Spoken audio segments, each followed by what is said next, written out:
Imagine a world where science, art, and innovation flourished like never before, a time when scholars reshaped the future of humanity. And it all happened in the heart of the Islamic world. But what if I told you this golden era wasn't just a chapter in the history books? It was the foundation of the very world we live in today? Today, we'll dive into the golden age of Islam, a period that defined history and might just change the way you see the world. It began in the 8th century, stretching across three continents: Asia, Africa, and Europe. The Islamic world had expanded rapidly, uniting cultures and bringing together the greatest minds of the time. The caliphates, centered in cities like Baghdad and Cordoba, became hubs of knowledge.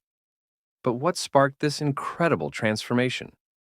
Why did the Muslim world rise so quickly in science, philosophy, and art when others struggled in the Dark Ages?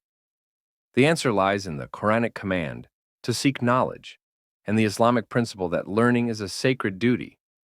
But what did they achieve, and how does it affect you today? Let's start with mathematics.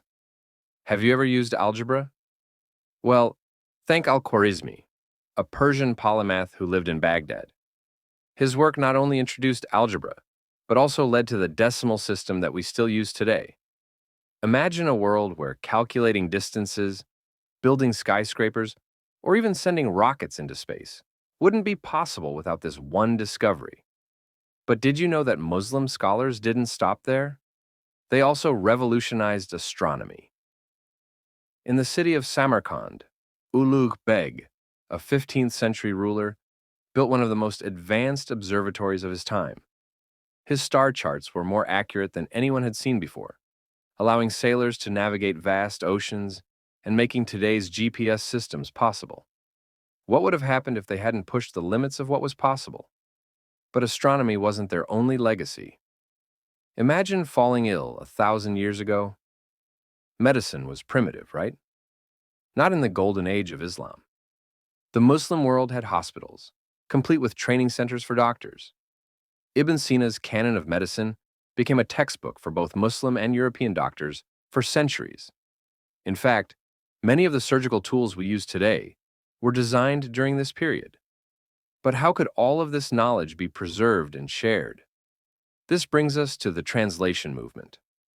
In the heart of Baghdad, the House of Wisdom was established, a massive center where scholars translated ancient Greek, Persian, and Indian texts into Arabic. This one effort saved countless works of knowledge that otherwise would have been lost forever. Could you imagine living in a world where Aristotle or Plato's ideas simply vanished?